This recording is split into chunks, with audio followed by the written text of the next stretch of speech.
इथे आज मी निष्पसाठी fish fry करते आहे, तेही अगदी कमी मसाल्यामध्ये. इथे मी फिश घेतलेलं आहे, त्यानंतर सगळे मसाले घेतलेले आहेत थोड्या प्रमाणात. त्यानंतर इथे मी कोकम 1 ते 2 मिनिटं पाण्यामध्ये भिजवून घेतलेलं आहे. फिश फ्राय करण्यासाठी आपल्याला रवा, तांदळाचं पीठ, त्यामध्ये थोडंसं मीठ, हळद आणि मसाला हेही मी रेडी करून बाजूला ठेवलेलं आहे. आपण तेही यूज करणार आहोत फिश फ्राय करण्यासाठी. इथे एक मी प्लेट घेतलं आहे, त्या प्लेटमध्ये जे काही मसाले मी घेतले होते थोड्या प्रमाणामध्ये, मसाल्यांमध्ये अगदी थोडी हळद, थोडंसं मसाला, थोडी धने पावडर आणि चवीनुसार मीठ हे सगळं घेतलेलं होतं मी. आता ते सगळं मी एका प्लेटमध्ये ॲड केलेलं आहे.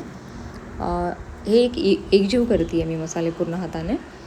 आता याच्यामध्ये मी जे काही कोकम भिजत ठेवलं होतं त्याचं पाणी मी ॲड करणार आहे थोडं थोडं करून, आणि कोकमच्या पाण्यानेच मी हे मसाले एकजीव करून घेणार आहे, एकत्र करून घेते आहे. इथे माझ्याकडे कोकमचं पाणी पुरेसं होतं, त्यामुळे मला दुसरं पाणी ॲड करायची गरज नाही लागली, साधं पाणी आपलं. त्यामुळे मी इथे फक्त कोकमच्या पाण्याने हे मसाले एकजीव करते आहे. हे एकत्र करून झाले की त्यानंतर आपण इथे फिश टाकणार आहोत त्याच्यामध्ये, आणि फिशला पूर्णपणे मसाला चारही बाजूने लागेल व्यवस्थित असं लावून घेते आहे. आता एक एक करून आपण जे काही फिश आहेत ते सगळे टाकूया प्लेटमध्ये, आणि त्यांना मसाला व्यवस्थितपणे लागेल असं लावून घेऊया.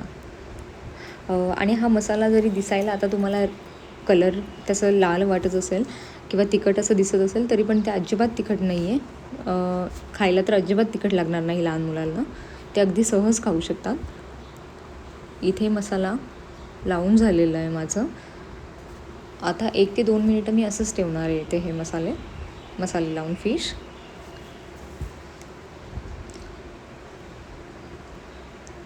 त्याच्यानंतर मी जे काही रवा तांदळाचं पीठ रेडी केलेलं आहे त्याच्यामध्ये हे डीप करून डायरेक्टली फ्रायला टाकणार आहे. आता इथे फिश मी डायरेक्टली तेल टाकून त्याच्यामध्ये थोडंसं लसूण टाकलं आहे आणि फ्राय करायला टाकून दिलेलं आहे.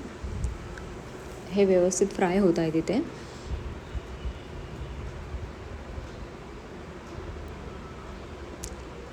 इथे फिशला मसाला चांगल्या प्रकारे लागलेला आहे आणि आता ते फ्राय होत आहेत. लसूण तेलामध्ये टाकलं फ्राय करायच्या आधी की त्याला एक चांगलं वास येतं, फिशही चांगले फ्राय होतात आणि चांगले लागतात, चवीला चांगलं लागतं. त्यासाठी मी तिथे थोडंसं लसूण टाकलं होतं. आता हे फ्राय होत आहेत व्यवस्थित.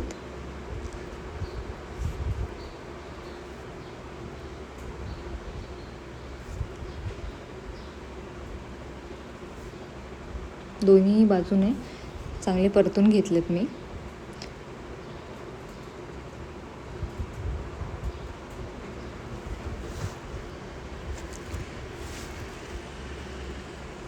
आणि इथे फिश चांगल्या प्रकारे फ्राय होतात.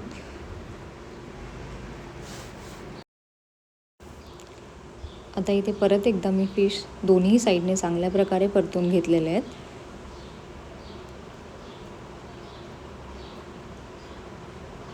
आणि इथे फिश बऱ्यापैकी आपला रेडी आहे खाण्यासाठी.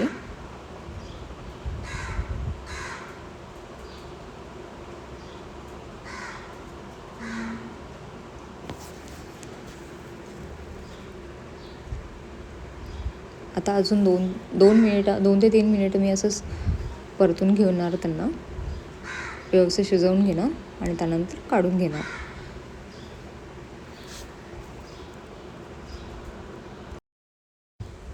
आता इथे फिश पूर्णपणे रेडी झालेलं आहे. अर्धा ते 1 मिनिट मी ठेवते तसं तिथे, आणि आता गॅस मी बंद केला आहे. आता इथे माझा फिश रेडी झालेला आहे आणि मी एक प्लेटमध्ये काढून घेतलेला आहे. तुम्ही बघू शकता आता त्याचा कलर चेंज झालेला आहे, अजिबात ते लाल दिसत नाही आहे. त्यामुळे